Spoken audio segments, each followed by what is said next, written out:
जिस प्रकार हम लोग भोजन नहीं बनाएंगे, नहीं खाएंगे तो जिंदा नहीं रहेंगे, उसी प्रकार प्रकाश संश्लेषण ये नहीं किया तो ये भी मर जाएगा। मर जाएगा मतलब वृक्षारोपण इसलिए करना जरूरी है क्योंकि इसी से, पेड़ पौधे से भी हमारी ज़िंदगी जुड़ी हुई है। अगर पेड़ पौधे को नष्ट करेंगे तो एक दिन हम भी ज़िंदगी जीने के लायक नहीं रहने देंगे। इसलिए देखिए आगे चलिए, वो तो बात की बात है, लेकिन खुद एक आदमी को एक जन्मदिन के ऊपर में एक पौधा लगाना चाहिए। आगे देखते हैं, अगर बहुत सारा पेड़ पौधा आप देखे होंगे कि सफ़ेद रंग का होता है, पत्ता लाल रंग होता है, हरा के अलावा कोई दूसरा भूरा रंग का भी होता है, तो उसमें क्या क्लोरोफिल होता है? क्या उसमें प्रकाश संश्लेषण होता है? क्योंकि मैंने बताया कि हरित लवक को ही क्लोरोफिल कहते हैं, और क्लोरोफिल रहने के कारण को से ही पौधे पत्ती के माध्यम से जल की उपस्थिति में, कार्बन डाइऑक्साइड की उपस्थिति में भोजन बनाते हैं और ऑक्सीजन को रिलीज करते हैं। तो क्या हरे रंग के अलावा जो लाल रंग होता है, भूरा रंग होता है, पीला रंग होता है, क्या उसमें भोजन बनता है, प्रकाश संश्लेषण होता है? तो आइए देखते हैं। सफेद रंग वाले पत्तियों में भी प्रकाश संश्लेषण होता है। हरी पत्ती के अतिरिक्त अन्य वर्ण की पत्ती के भी क्लोरोफिल होते हैं, परंतु लाल रंग भूरे रंग को क्लोरोफिल के हरे रंग को ढक देते हैं। मतलब हरे रंग जो अंदर रहता है, ऊपर से लाल पीला आदि रंग रहता है जो हरे रंग को ढक देती है, लेकिन पिगमेंट उसमें भी पाया जाता है। वो पिगमेंट के कारण से ही हमारे पत्ती फिर से भोजन बनाते हैं, ऐसा नहीं कि लाल रंग होने का नहीं होता। ठीक है, उसके बाद देखिए, अब देखिए पोषण के कितने प्रकार होते हैं उस पर हम लोग विचार करेंगे। तो पोषण में आगे देखते हैं कौन कौन सा पोषण का स्टेप आता है। स्वपोषण, ऑटोट्रॉफिक न्यूट्रिशन।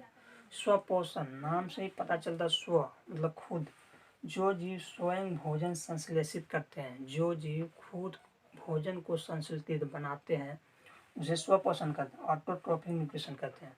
जैसे ये इस तरह के जीव जितने भी है उसे स्वपोषी कहते हैं। स्वपोषी मतलब खुद से पोषण करने वाला, तो स्वपोषी कहते हैं। आगे देखिए, दूसरा रूप उसका परपोषण, पर मतलब दूसरों के ऊपर, परपोषण। तो या विषम पोषण, जिसको हेट्रोट्रॉफिक न्यूट्रिशन कहते हैं। हेट्रोट्रॉफिक न्यूट्रिशन कहते हैं पोषण की वह विधि जिसमें भोजन स्वयं संश्लेषित नहीं करते, जो दूसरों पर निर्भर होते, उसको परपोषी या विषम पोषी कहते हैं। इस तरह के जीव को परपोषी कहते हैं। कुछ पौधे अपना भोजन स्वयं संश्लेषित नहीं करते हैं, जैसे अमरबेल। जैसे हम लोग अगर गांव की बात करें तो सिनमार का पेड़ पे जो पीला रस्सी नुमा जो धागा सा लपेटा हुआ रहता पूरा पेड़ पे, उसको अमरबेल कहते हैं। अमरबेल ये क्या करते हैं, उस पौधे का न्यूट्रिशन, उस पौधे को का भोजन जो उसे संश्लेषित करके अपना भोजन में इस्तेमाल करता है। अब देखिए अमरबेल आदि है उसका एग्जाम्पल। विषम पोषी पौधे में पोषण की कई विधियां हैं। विषम पोषी पौधे में पोषण की कई विधियां हैं, जैसे परजीवी, पैरासाइटिक न्यूट्रिशन, मृतजीवी है। जैसे परजीवी पोषण, पोषण की वह विधि जिसमें प्राणी अपना भोजन अन्य जीवित प्राणियों के शरीर से प्राप्त करते हैं। पर पोषण, पर मतलब दूसरों का शरीर से भोजन को अगर प्राप्त करते हैं तो उसको पर पोषण या पैरासाइटिक न्यूट्रिशन कहते हैं।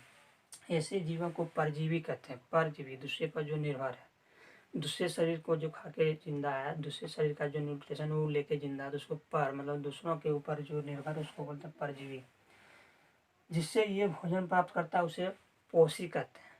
होस्ट, पोषी मतलब उसके ऊपर निर्भर है तो उसको होस्ट बोलेंगे। किसको, ये पेड़ के ऊपर जिससे वह खाना लिया उसको होस्ट कहेंगे या परपोषी कहेंगे। उसका एग्जाम्पल है अमरबेल, रेफ्लेशिया का जड़ जो है वो।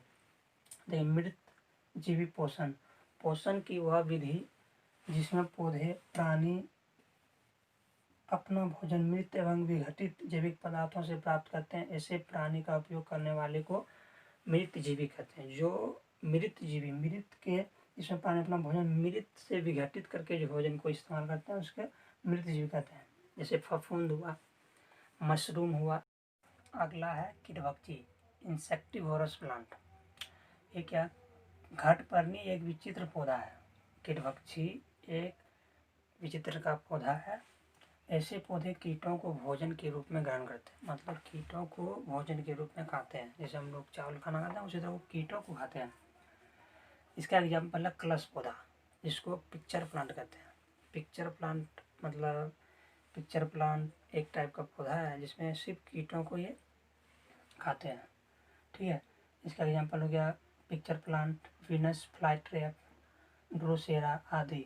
इसमें क्लोरोफिल भी पाया जाता है। ठीक है, ऐसा नहीं कि इसमें कीड़े खाते हैं जैसे मतलब क्लोरोफिल नहीं होता है, क्लोरोफिल नहीं होता तो प्रकाश संश्लेषण नहीं होता, नहीं, इसमें क्लोरोफिल भी पाया जाता है, प्रकाश संश्लेषण भी करते हैं। लेकिन ये कीट का भक्षण करते हैं, इसलिए कीटभक्षी, कीट को खाने वाला, भक्षण करने वाला कीटभक्षी।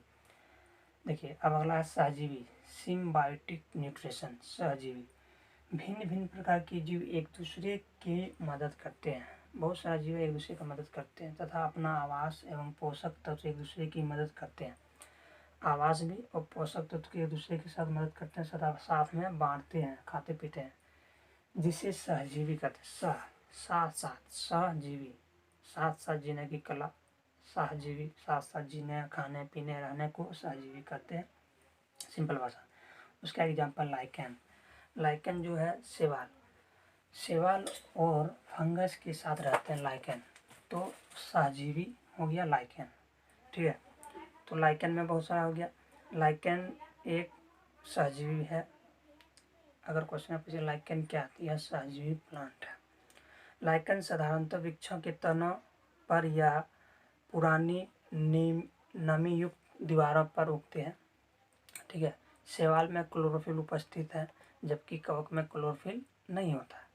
यह कवक शैवाल को रहने के स्थान, जल तथा पोषक तत्व उपलब्ध कराते हैं तथा बदले में शैवाल प्रकाश संश्लेषण द्वारा भोजन कवक को देते हैं। इस तरह दोनों शैवाल एवं कवक एक दूसरे का लाभ पहुंचाते हैं, यानी कि एक दूसरे का लाभ पहुंचा, एक दूसरे का खाना शेयर किया, एक दूसरे का आवास को शेयर किया, मतलब रहने की स्थिति को, तो उसको सहजीवी कहेंगे।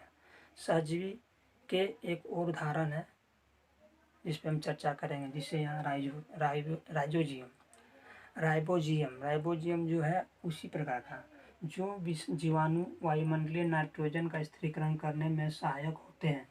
ये वायुमंडलीय नाइट्रोजन को विलेय पदार्थों के रूप में बदल देते हैं।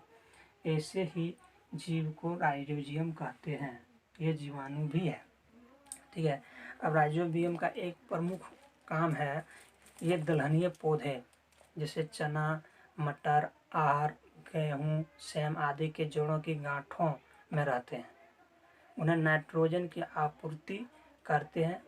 इसके बदले फलीदार पौधे राइजोबियम जीवाणु को आवास एवं प्रदान करते हैं। उसे क्या प्रदान करते हैं? नाइट्रोजन की आपूर्ति को प्रदान करते हैं। इसके बदले में वह अपने गांठ, जड़ के गांठों में, फलीदार वृक्ष है वो जड़ों के गांठों में उसको पनाह देते हैं, यानी कि आवास को शेयर करते हैं। तो क्या करते हैं? उसको नाइट्रोजन स्थिरीकरण करना है, जिसको बोलते हैं नाइट्रोजन स्थिरीकरण। ये आगे और डिटेल से पढ़ेंगे इस आगे वाले क्लास में। तो इस प्रकार से आज हमारा जो है पहला चैप्टर समाप्त हो गया। अब अगर अच्छा लगे तो कमेंट करना, साथ में सब्सक्राइब करना हमारे चैनल को, लर्नर पंकज को। और अगला सेक्टर में बताएंगे इसका जितना भी क्वेश्चन आंसर उसको। तो एक सीधा सा जवाब मैं देख लेता हूँ कि कैसे पौधे एक दूसरे के साथ घुल मिल के काम करते हैं। जैसे देखिए, ये जड़ है जिसमें जल, खनिज लवण आदि लेते हैं, और ये तंतु के माध्यम से पौधे में जाते हैं, पत्ते में जाते हैं, तना में जाता है, पत्ता में ये छोटा छोटा जो है ये छिद्र है, ये छिद्र है। इसी छिद्र पे सूर्य का प्रकाश, सनलाइट पड़ता है और ये भोजन को संश्लेषित करता, बनाता है। किसके माध्यम से? जल, खनिज लवण के माध्यम से। ये तंतु के माध्यम से जाता है, जिसको जाइलम बोलते हैं। ये जाइलम ऊपर जाता है, इसके साथ यहाँ भोजन जो स्टोमाटा, छोटे छोटे रंध्र जो था, उस रंध्र के माध्यम से ये यहाँ पे स्ट्राइक करता है, सनलाइट पड़ता है, और ये यहाँ पे कार्बन डाइऑक्साइड खनिज लवण के माध्यम से बनाता है सूर्य के प्रकाश की उपस्थिति में, और ऑक्सीजन को रिलीज करता है। यही सिंपल फंडा ये प्रकाश संश्लेषण को दर्शाता है।